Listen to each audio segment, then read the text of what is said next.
Chicken on a stick.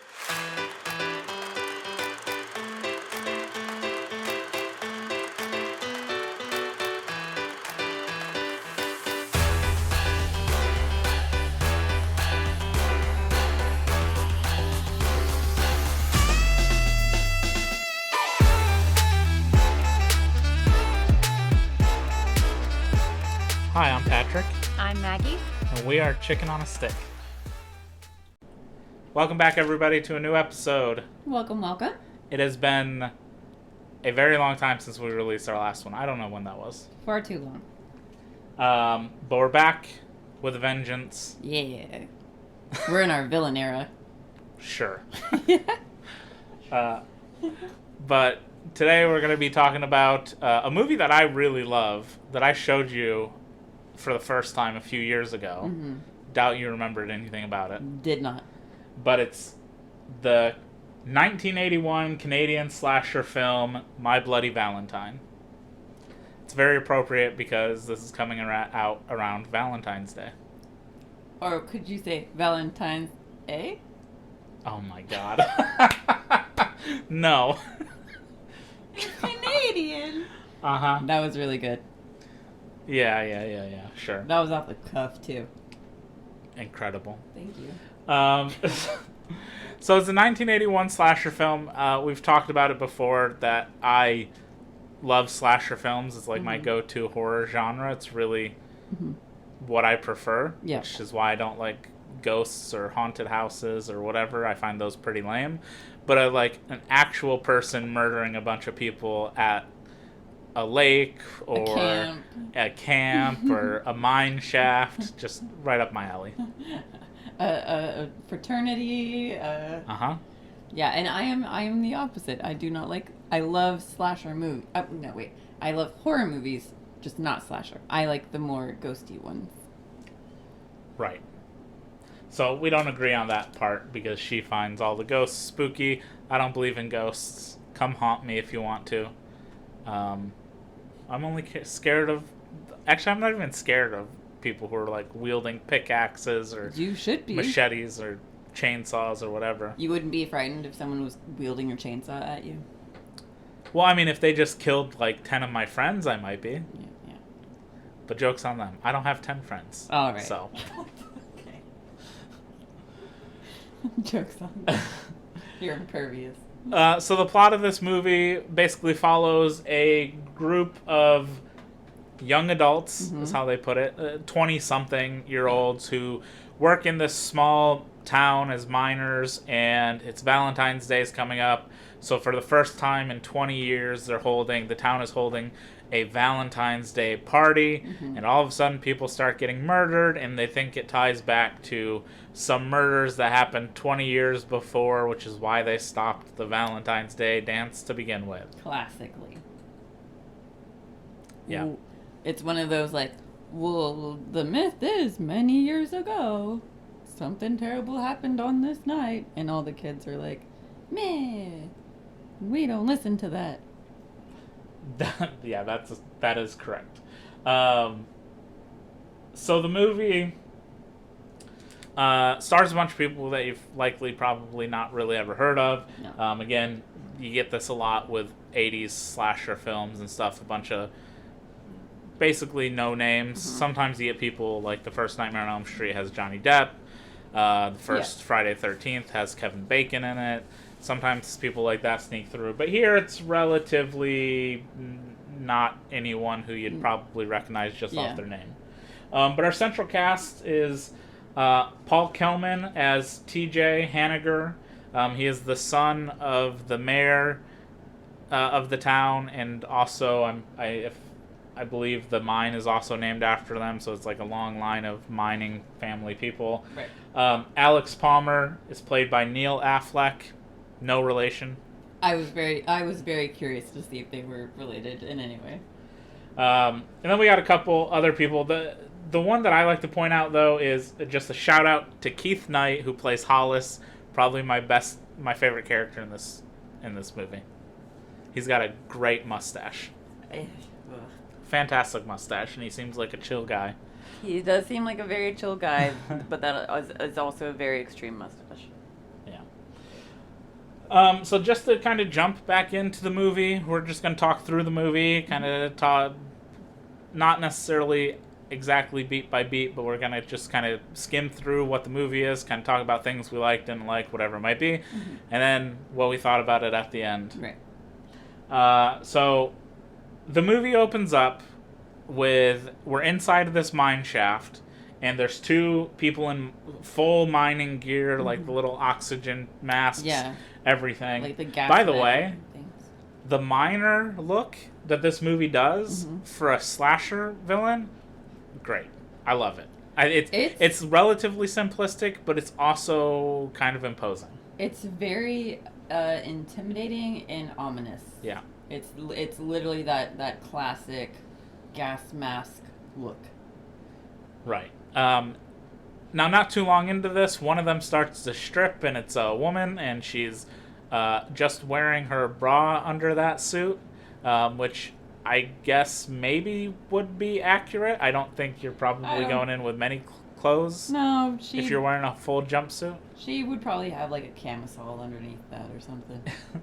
But she takes off her clothes and is trying to be all sexy and have some fun times in a mine, which just seems like a bad idea in so many different ways. I don't know what about a gas mask is sexy, but to each his own. The other miner sticks his pickaxe into the wall, and as she's like rubbing on him and trying to be sexy and stuff, she's got a little heart tattoo over her left breasticle. Her left breasticle. Yeah. And he grabs her and pushes her into the pickaxe. Yeah. With it stabbing out her heart. Yeah, that was gross. Yeah. And that's the opening to the movie. Some half-naked lady getting impaled by a sharp, pointy thing. In a mine. In a dark shaft. It's easy. Don't go in mines. Don't go, yeah, unless it's your job. Is this a horror movie or a cautionary tale? I think mostly probably just a horror movie. I don't think it makes many statements about the mining industry itself. The dangers of it or anything. I'm going to tell as many young people as I can. Don't go into mines. Yeah. And also wear something underneath your suit. Any miners out there, let us know. Do you wear something under your suit? We then cut to the mayor, Mayor Hanniger of Valentine Bluffs. It's a Canadian mining town. It reinstates the traditional Valentine's Day dance, which had been suspended for 20 years prior. The dance was stopped 20 years ago because there was a collapse in the mine where a bunch of miners were trapped and killed.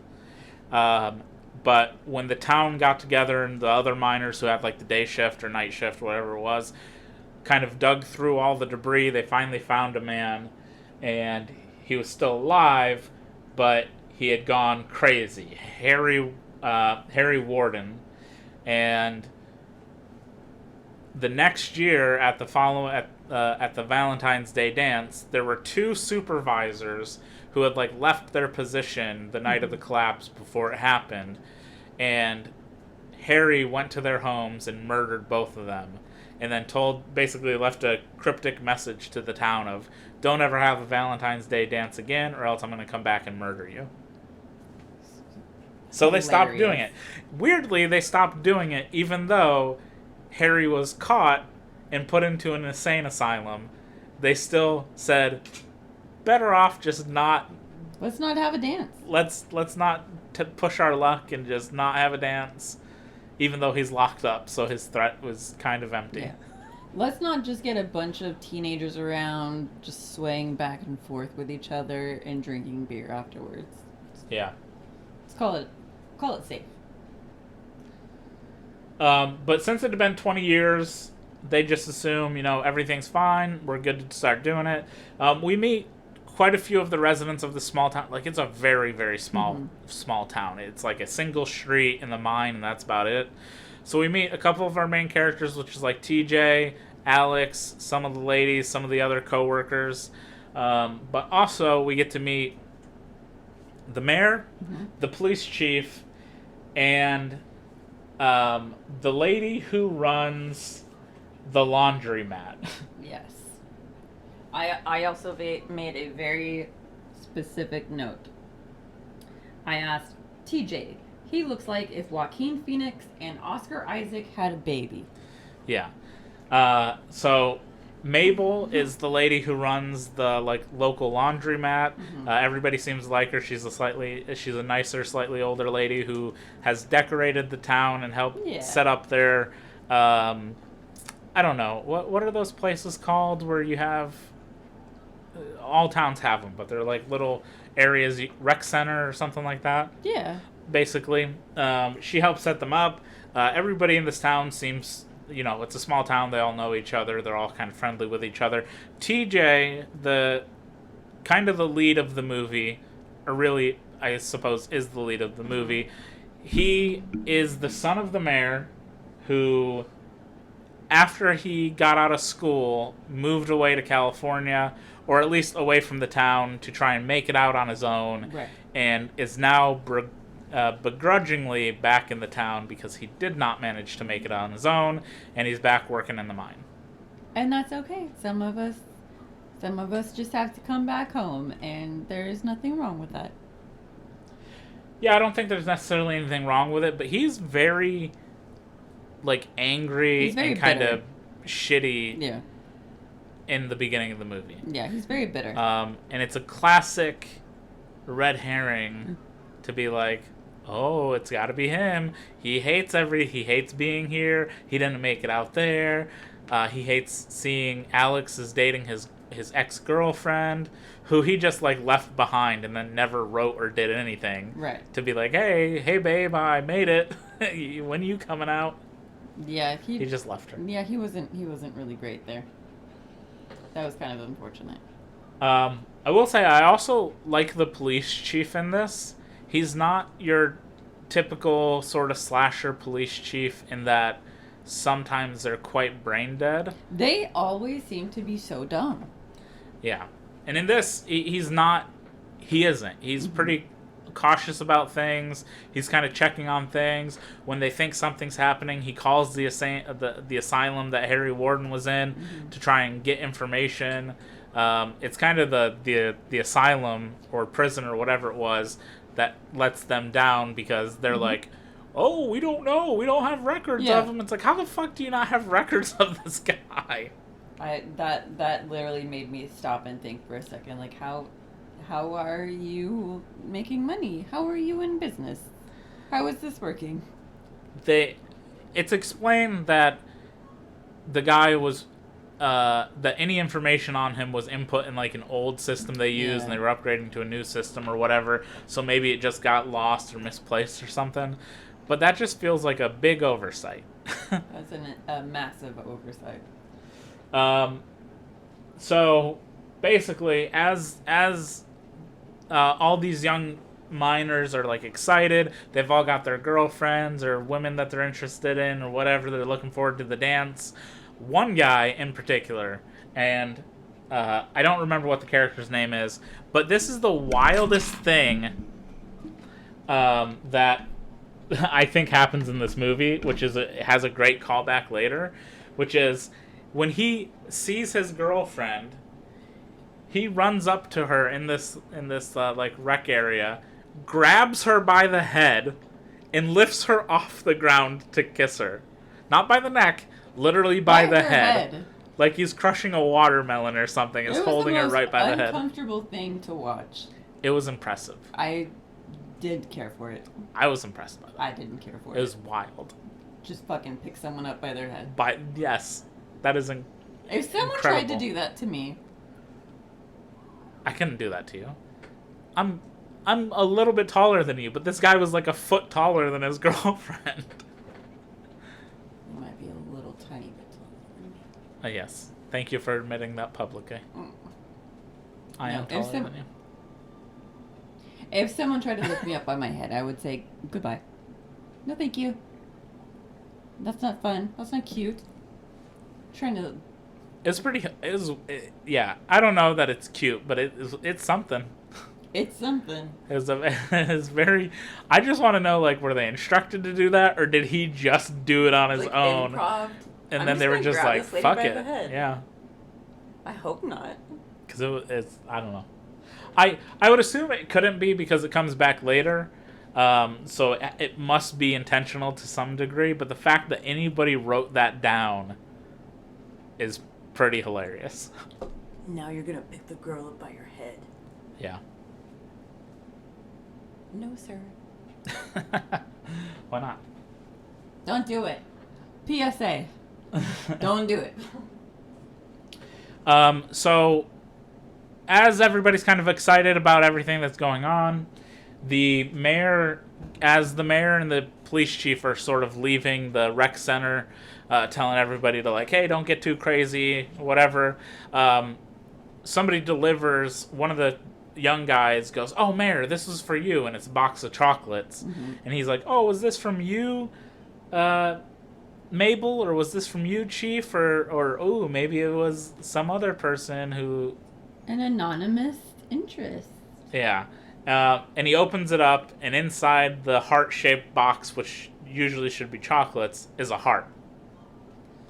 And his first thing is just going, not again! No! No, this so can't cheesy. be happening.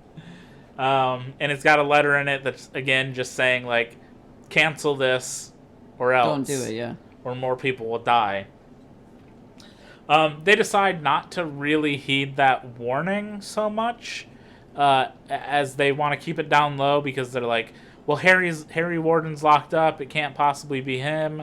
Maybe it's just like a prank or something, even though it was a heart, which is, a weird choice to just be like, just a prank, bro. Have you ever eaten one of those? A heart? No. No, I have not. Have you ever eaten one of those Valentine's Day heart things of chocolates? Like the entire thing myself? No. Or just like experienced it? Yes. Not a lot of them are good. I agree. Not a lot of them are good. Or at least they didn't used to be. I think you have so many more choices now. But I remember back, like in high school times, there was maybe like one or two out of the whole thing that were good. Unless you're a weirdo that likes dark chocolate or cherry chocolate or... Cherry chocolate? You mean the chocolate-covered cherries? Yes. With the little gel stuff? Yeah. Yeah, I like those. I like those ones. Those boxes, the Queen something, I think? I think it is. Yeah, I like those. Gross. I was going to say something, but I'm not going to say it because it's a little too raunchy innuendo. I appreciate you for not saying that. Thank you. Yeah, you're welcome. I don't even want to know. I'll tell you later. All right. Anyway, so this is where the police chief and the mayor are kind of calling out to the asylum to be like, hey, we're looking for Harry Warden. Give us information. Is he there? Is he alive? What's the deal? Did he escape? Mm-hmm. And they're just told, like, hey, I don't have those records. I'll have to look in our old system to figure it out. So it might take a while. And they're just like, well, hurry up, damn it. That's literally it. They're like, oh, well, somebody else might die. I don't know. During this time, we do see Mabel, sweet old Mabel, go back to her laundromat to kind of refix some decorations, get more decorations, stuff like that. I have been in a laundromat like this before, like a very, I think back to like the 90s as a kid going into a laundromat, and that's the kind of feel that this gave me, like very old school, small, tiny laundromat thing. Yeah. Noisy. And while she's in there, she gets a same sort of thing. She gets a little letter, like a heart-shaped note. Yeah. Card, yeah. Whatever. That says like card. Roses are red, violets are blue. One is dead. You'll be number 2 or something like that is the rhyme. And she doesn't immediately just leave or call for help or nothing. She's just like, all right. What? And then she gets attacked from behind. Yeah. Now I should say, when we watched this most recently, I think the very first time I ever showed it to you, we watched the R-rated cut, or whatever the rating itself actually is. This time around, we watched the unrated version, which adds 3 minutes to the runtime, but it includes the graphic, air quotes, scenes of some of the kills, or like extended shots of some of the kills that were originally removed for censorship reasons of being too violent or whatever. And if you're gonna watch the movie, watch the unrated version. Or Again, don't. it's barely longer, but seeing the practical effects for some of the kills, just, it's great. And as the director said, because he says it a little bit before the movie plays, he's like, this is as close to my vision of the movie that's available. So, you know, As all you Snyder freaks out there who wanted the Snyder cut, watch the unrated, because that's as close to the vision. Mahaika, however you say his last name's cut, as we're gonna get. I definitely found myself saying at times, ew, that wasn't in the original, was it? And you said, nope. I was like, alright. Oh, I suppose this is just a good time to say this movie was remade in 2009, I believe, with the guy from Supernatural, the blonde one. What was his name? Is he Jensen Ackles? It's Jensen, or I was never a Supernatural girl. Yeah. So the guy who plays Dean Yeah. in Supernatural, who I Yeah. think is Jensen Ackles. Yeah. Because I think the other one's the Padalecki guy, or something like that. Jensen Ackles is in it, and I've not ever watched it. I will watch it at some point, but my understanding is it's bad. So. Wait, what is? The remake. Oh.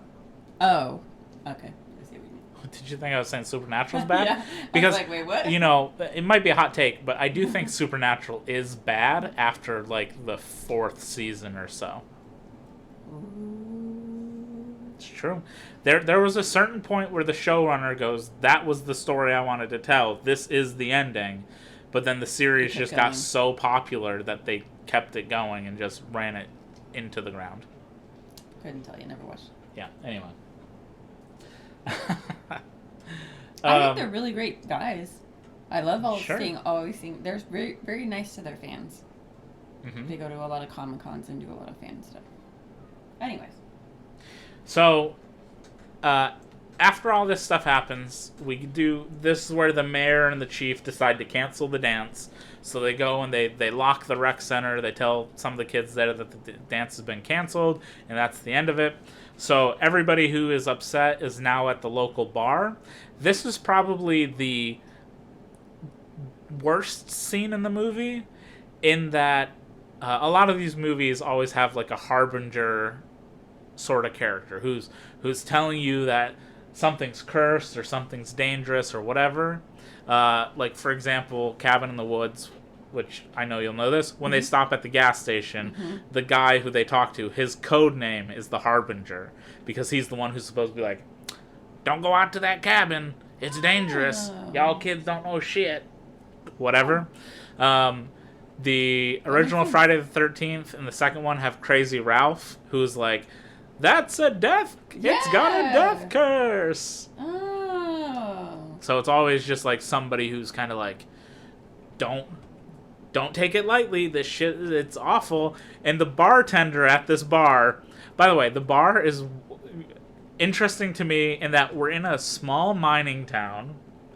My assumption would be not anywhere near like the oceans or something if they're mining, I guess. I don't know much about mining, but I think like mountains and stuff when I think about mining. I don't. But at the counter of this bar, where the bartender is speaking and being like, 20 years ago, Harry Warden did this, and he's kind of giving us like a little rundown, ominous, whatever. There is a normal-looking person sitting at the bar, and then there's a guy who looks like a sailor. He's wearing a sailor hat. He's got like a old white beard, like he's an old-timey sailor. He's smoking like a pipe. And to me, it's just a weird character to have there. Yeah. Why is Popeye the Sailor Man here at this bar in this mining town? You're just hanging out. It's weird.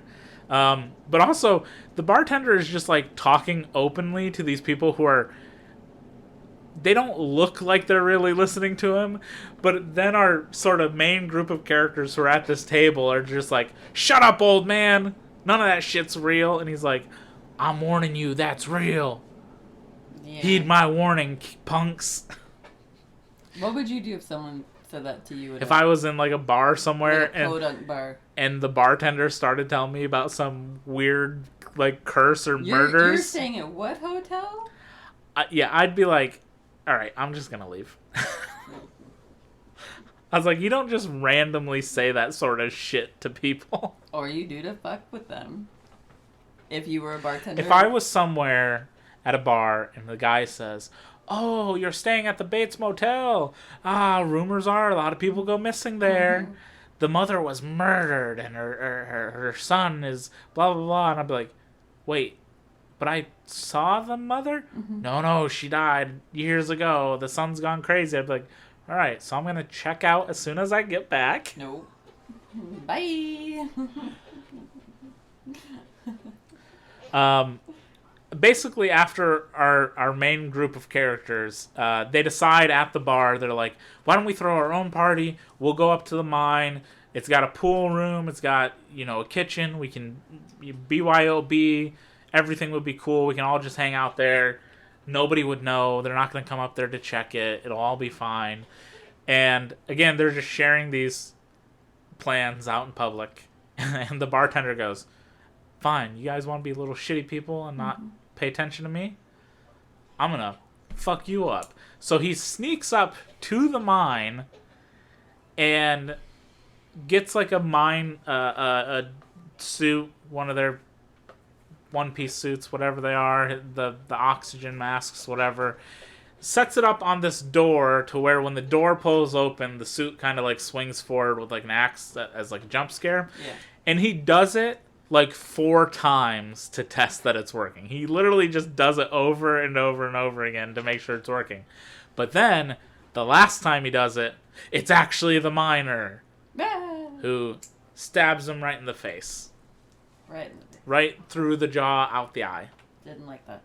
You get a little eyeball I sticking didn't out. Like that. Yeah. You don't like that. I don't. Eyeball warning. Eyeball warning. In case you don't like eyeballs. Now, at this point, all of the main people have kind of decided to go up to the mine.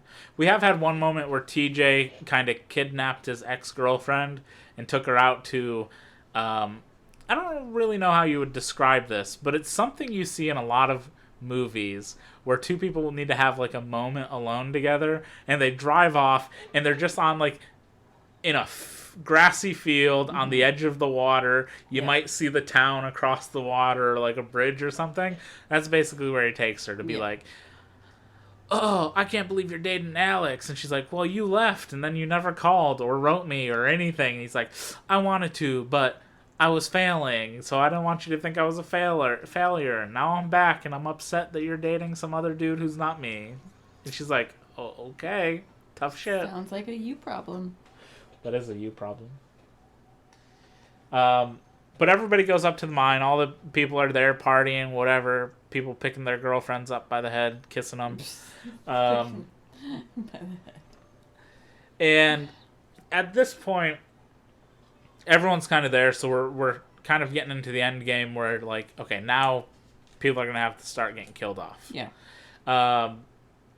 The first person who dies is just like a really minor character. He's kind of flirting with this one girl there, and he goes back into the kitchen to like check on the hot dogs that he's boiling. Mm-hmm. So they're boiling hot dogs, and basically just gets his head shoved into the boiling hot dog water. Yeah, I didn't like that either.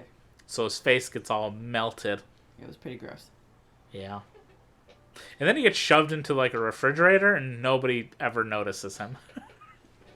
I feel like it would be one thing to have your face shoved into boiling water, but to have your face shoved into boiling hot dog water. Boy, yeah.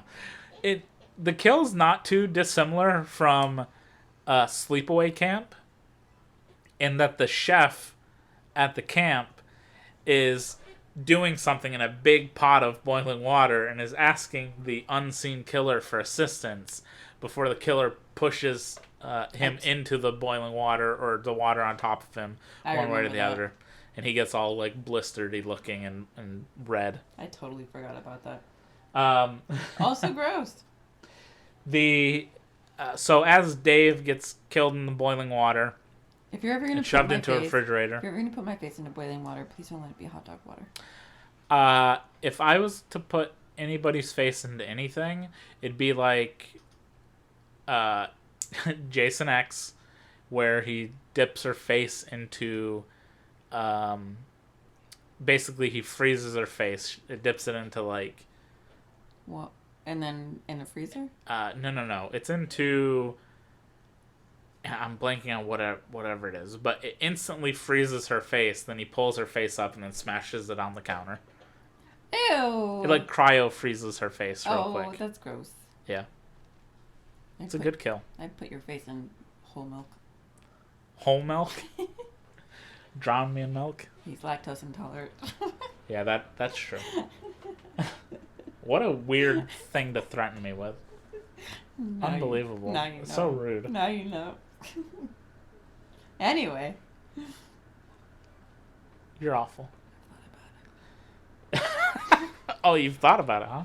Well, now I know. If you ever buy whole milk, what to look out for. So, after he boils the guy's face, he also takes his heart out, because that's just the trademark. He does put the heart into the hot dog water, so he boils the heart, which we do see later on when some girls are, like, checking on the hot dogs. They pull it out with a little, like, spoon, like, "Ooh, what is that?" And someone's like, "I don't know, it's probably like a pig heart or something." And it's like, who brought a pig heart to this party to do this? I forgot about that part. I must have repressed it. That's when we also see one of the characters open like the refrigerator to get a pack of beer, and you see his body in there, but the guy doesn't notice. Wasn't one of my main questions during this movie was why is it every time these kids go to get beer, quote unquote, all they ever grab is a tiny little You did six-pack. ask why do they only get six Why packs? do they only ever buy little teeny tiny? Ooh, I went and got some beer from this store. And It's 6 beers. I forgot to try and look up if maybe in the 80s or late 70s if that was a thing. Maybe that's like the highest amount you could get when buying beer was only like a 6-pack. There was just so many of them, and they were always drinking beer. Like, how many 6-packs did they buy? I told you, they all probably brought their own 6-pack. One. Yeah, but there was like 15 of them. Yes. That's a lot. And they're those cute little cans. They're like the very old-timey cans. Yeah. That look like the tabs where you gotta like pull out or whatever. Yeah, so cute. They probably taste like fucking aluminum. Probably. Straight up aluminum. Probably. And then 4% alcohol. Yeah, probably. At this point, also, some of the people have started kind of split up to, because, again, a dark shaft at night is very sexual. And they all decide to kind of like, ooh, let me show you where we all get dressed in the shower room, and we'll start making out and stuff. And 2 of our lovers go into basically what is the changing room, where they hang up their suits and stuff, and they're having a little fun moment where she's like, oh, how do you get those down? And he's like, yo, you pull this cord and it drops the suit, and hee. And this is the guy who picked his girlfriend up by the head. And he's like, I'm going to go get some more beer. I'll be right back. And he leaves her, and she's sitting there, and then all the suits start dropping around. She's like freaking out, running around, screaming, whatever. And then she runs into the miner. And the miner, and this is the callback, grabs her by the head, picks her up off the ground, and then impales her through the back of the head on like a shower head. But they're weird shower heads. Oh, it's like a spigot. Right? It's not a shower head like you would think now. It's more like a lead pipe that just kind of comes to sort of like a slit angle, so that water kind of spurts out and kind of disperses a little bit. Yeah. But he does that, and it comes through her mouth. And this is one of the kills that's extended in the unrated, where you actually get to see her head spitting out the water. Yeah, I didn't care for that either. I like that one. I thought it was gross. I'm pretty sure I covered my eyes. Probably. It's not. It's hard to be so grossed out by something so old timey, but it still works, I guess. So her boyfriend does come back and he freaks out about it. He also, I like this too, and this might just be, again, it's like a, kind of a cheapo B horror movie from the 80s. So the acting isn't exactly spectacular the whole time. But when he finds her, he stands there for a prolonged amount of time, staring at her face, pouring out water, and just like, ah! I did not like that. Didn't care for it. I find it funny. Couldn't get that out. So it's about this time that some of the other guys did find Dave in the freezer dead, and the guy comes back and says his girlfriend's been killed. This is where but actually right before this, a bunch of more people went down into the mine. Mm-hmm. Hollis, a couple other girls, a couple other guys. But TJ, Alex, and his girlfriend at this point. Oh, and also the girl who says earlier in the thing, she's excited about the dance, and she says the thing that you liked, where she's like, "Honey, I'm gonna wear a dress that has a slit down to here and a slit up to here." Oh my God, that's right. She was saucy. Yeah. She was Down saucy. to here and up to here. Yep.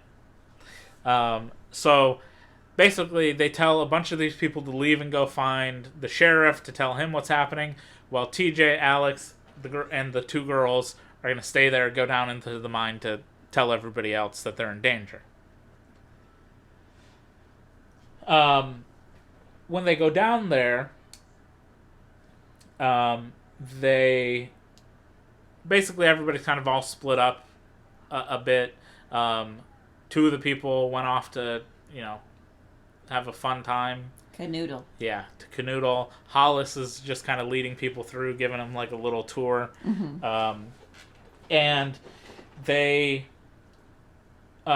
basically the miner finds the two who are trying to canoodle, and he drills straight through the two of them. Yep. Killing both of them. Gross. The others kind of see that, and they start to kind of run away to try and escape, what's happening. They do run into... Eventually, they do run into, like, TJ and them, and they're like, oh my God, we gotta go find... I think his name's Howard or something, who got separated from the group. So Hollis and TJ are like, okay, we'll go find him. And we do see the people who left the party had found the sheriff and tell the sheriff what's happening, and he's like, oh, fuck. So he starts driving up there. He's calling in backup. He's like, send everybody you have up to the mines. Send everybody there. There might have been a collapse. Something's in danger, so we need to get there and help people as soon as possible. Mm-hmm. So the young people who told him that people had died did not do a very good a job of going, somebody murdered these people. Yeah. It's not a mine collapse, but somebody just murdered them. But he's on his way. The mayor's on his way. Everybody's on their way. During all this, we get everybody kind of running around, and we get a couple different groups. Like, there's the two girls in one group. TJ and Alex are kind of running around. They kind of keep showing up everywhere. Hollis, unfortunately, gets nailed in the head a few times. Yeah. Which is... pour one out for the homie. That was sad. He's my favorite character in this movie. It was really unfortunate. He's a big, fun guy with a great mustache. He's a big, fun guy, and he has his moments of being like, really? He's kind of rational when they're like, we should do the party in the mine. He's like, no, we can't do that. And then he gets talked into it. He's very white knightish in some ways, but then also wants to be accepted with everyone else. So. Yeah. Unfortunately. So, at this point, we're kind of down to just a few people in the mines, all just trying to escape. So, TJ, Alex, the two girls, are like, we just gotta get the fuck out of here. Yeah. We don't know where Howard is. We couldn't find him. They go to the, I guess, elevator shaft, mm-hmm. and that takes them in and out of the mines. But the elevator's not working. And this is... I don't know if this is just unintentionally hilarious writing or just bad writing or something changed along the way to where they recorded them saying this and then they changed something in the script that made them do something else. Not 100% sure. But they get to the elevators and TJ finds the little buttons to control it broken. He's like, they're broken. We can't get out this way. We're going to have to go somewhere else. And when he says that, he's like, and it's specifically them being like, we can't get out this way. They immediately turn like 90 degrees and start climbing a ladder that's right there next to them. Which is, we can get out this way.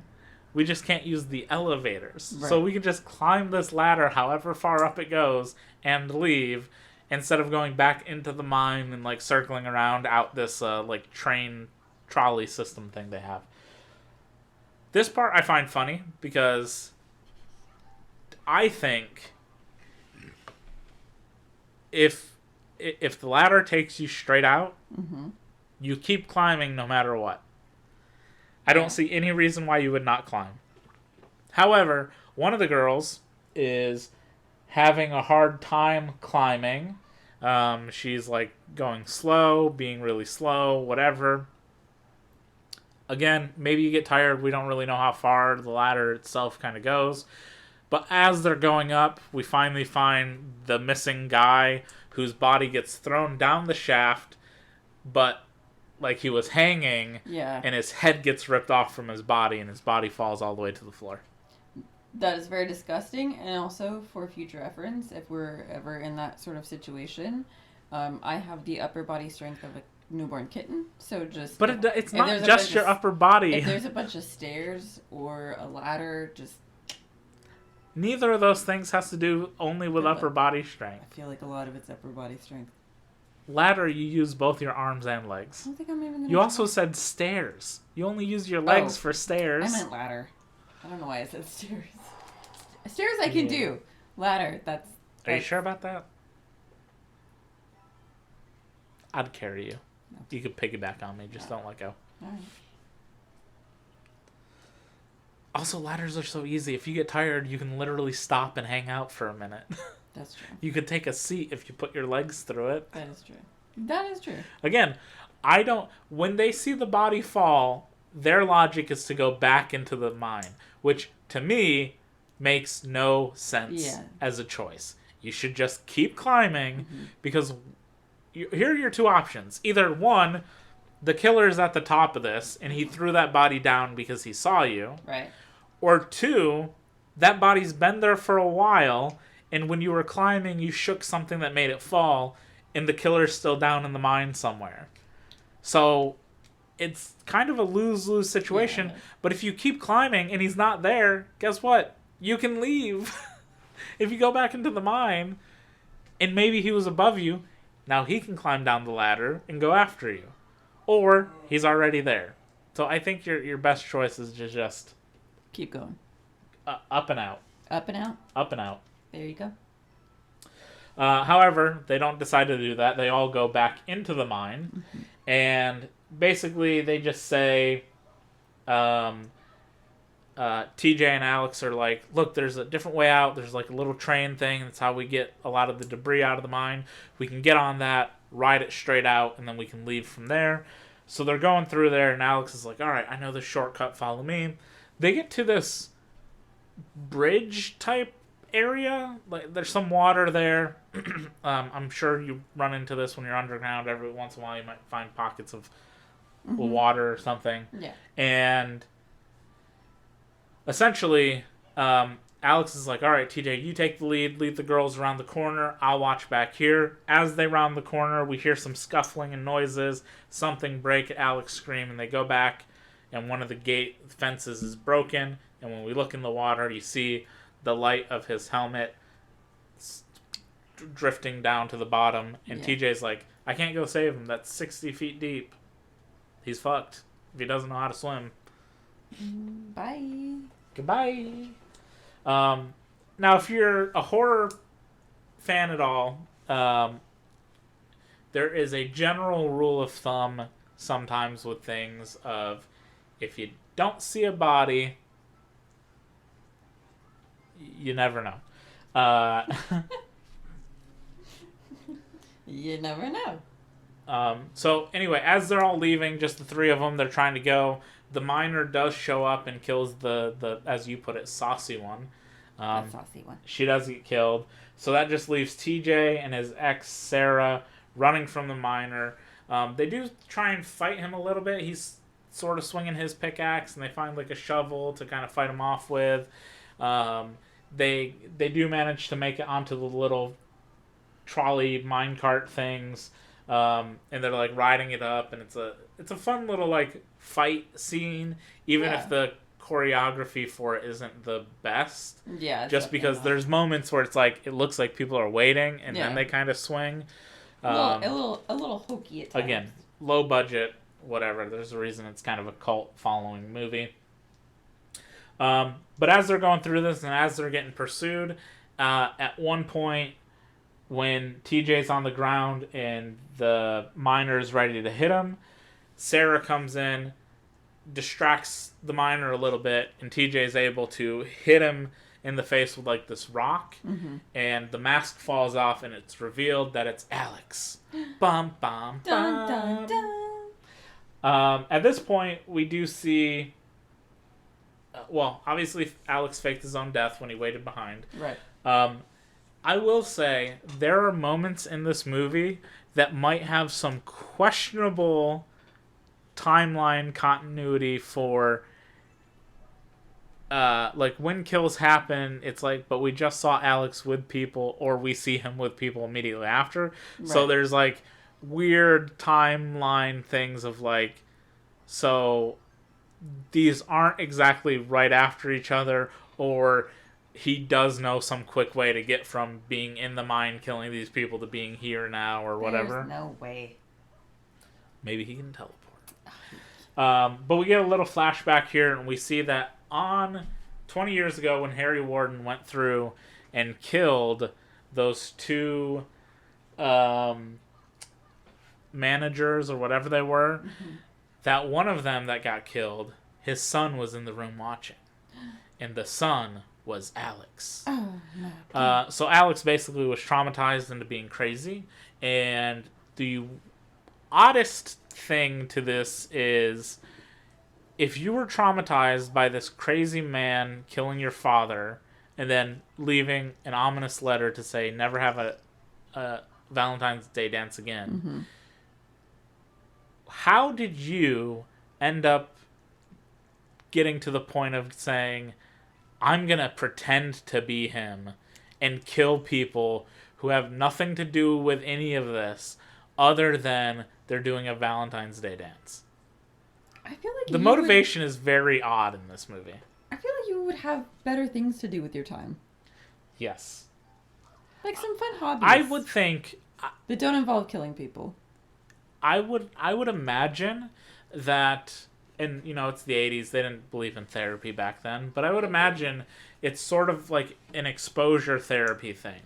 If the Valentine's Day dance triggers you, maybe you just need to like go to one and realize that this literally had nothing to do. This literally had nothing to do with your father being murdered. Really, it's just a bunch of people trying to have a good time. You would think. Yeah, it's pretty strange. But in this little room that they're fighting in, it's kind of a sectioned off area that's like, do not go here, it's dangerous. And while they're kind of fighting, Axel does get knocked back, and then the roof kind of collapses, caves in on him. And at this point, TJ and Sarah kind of escape. The chief and mayor and a bunch of other miners have shown up, and he's like, he's in there, it's not Harry, it's Alex. And they're like, what? And they're like, we think he's still alive. So they're digging out the rubble, and they see his hand, and they're like grabbing his hand. Or Sarah's like grabbing his hand, like, hey, Alex, we can get you out of here, we can help you. And he's like, nah, fuck that shit. And we see he's 127 hours his Oh, own yeah, arm. yeah. He's sawing his arm off. Yeah. He saws his arm off, lets them take it, and as he's crawling away, he's like, "I'll get my revenge on you!" Ah! I hated that. And he's laughing maniacally with one arm as he says that Harry Warden will return, and he runs away into the mine. Absolutely He does mumble that Sarah is his bloody Valentine, though, because Yes. My Bloody Valentine Right. is the title. It it's kind of funny. We do learn a little bit before this that Harry Warden actually had died. I believe they say 5 years, but several years before what's happening currently. So, one, if he was such a big deal and a thing in that town, maybe somebody would have kept check on that. Yeah. And would have been like, "Oh, guys, Harry died. Hell yeah, let's bring back the Valentine's Day dance." But then two, it also feels like the mayor knew Alex was the son of one of the people who got killed. Maybe you look into that when something crazy starts happening right away. Not a bad thought. Yeah. But that basically brings us to the end of the movie. Alex runs off into the depths of the mine, one-armed, and completely have gone crazy at this point. Insane. TJ, Sarah escape.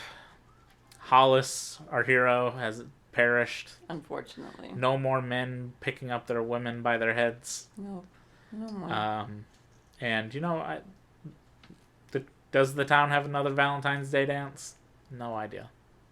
Unfortunately. Did your school ever have a Valentine's Day dance? Almost certainly. I would think so. That's cute. I don't know if it was... maybe.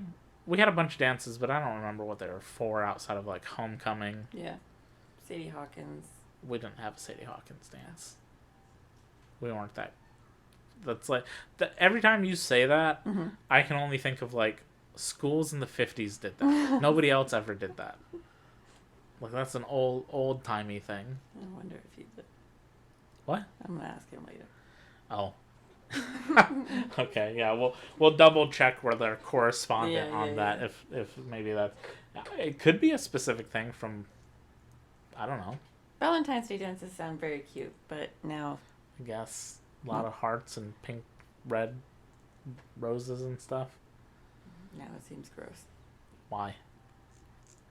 Because... Murder? Because murder. A Valentine's Day box of chocolates, but it's someone's heart. Oh. She did some weird hand signal. I didn't know what she was going for there. I was very confused. I did. Yeah. Okay, you kind of did that over your crotch. All I didn't right, understand what you were getting at. I see where you must have watched a different My Bloody Valentine. All right. That will do. We're done now. Yeah. Well, Okay. that was you. You did that. So what do you think of the movie? What are your thoughts, your takeaways? Do you like it? Do you hate it? I like it. I'm not a big slasher horror fan, even though I like to consider myself a big horror fan. But I do think that I have to agree that if you have the option of watching the original one versus the one that's not rated or the one that is the director's cut, Unrated one. the unrated one, just go ahead and do it. It's gross, but it's old timey gross. It's old timey gross. It's old timey gross. So it's not that bad. Yeah. I say go for it. I think it's pretty fun. I would probably watch it again. I've watched it twice now. So. You have watched it twice now. I don't remember when I first learned about it. You know what would be really fun? What? If you could watch it on at a drive-through. Yeah. You could get that real. You probably can. We just have to. That real check a drive-through. Spooky old timey. Not old timey. I keep saying that. I don't mean old timey. Not too long ago. That'd be fun to go to a drive-in theater and see. That would be. I bet maybe an Alamo Draft House or something would show it around Valentine's Day. That'd be fun. In February, I guess. I recommend it. Well, that is great to hear. Because I really enjoy this movie. I love it. It's very campy and like a low So budget kind of. Pokey. Yeah, it very much just gives into the tropes that you're used to. But I think most of the characters, or at least the central ones that we spend any real kind of time with, are enjoyable. It seems like everybody was having a good time, having fun. It is quite obvious that like there's a red herring. They're trying to say that TJ is going to end up being the guy, but clearly that's not going to be because it's too obvious to be like, oh, he's angry. But again, I don't think any of the characters are necessarily dumb. I do think there are some things that, for plot convenience, have to be sort of stupid. Of like, oh, we can't use the elevators. How are we going to get out of here? Oh, yeah, there's a ladder. Or, we're halfway up this ladder. Let's stop and go back down. Like, stuff like that's kind of dumb. And the harbinger, the bartender guy, is a bit hokey and silly and dumb. But I think it just kind of adds to the charm. And also, I stand by. I think the minor suit look for the killer is great. It's simplistic And creepy. overall, but it works. I just wish that one guy lived. Hollis? Yeah. So do I. Hollis was cool. Kind of wish that guy could pick his girlfriend up by the... You think he took her off that thing? Since he usually grabs her by the head, he just...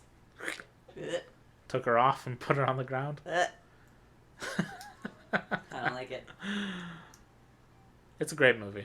I think everybody should watch it. If you like slasher movies, with it being 'tis the season, as they say.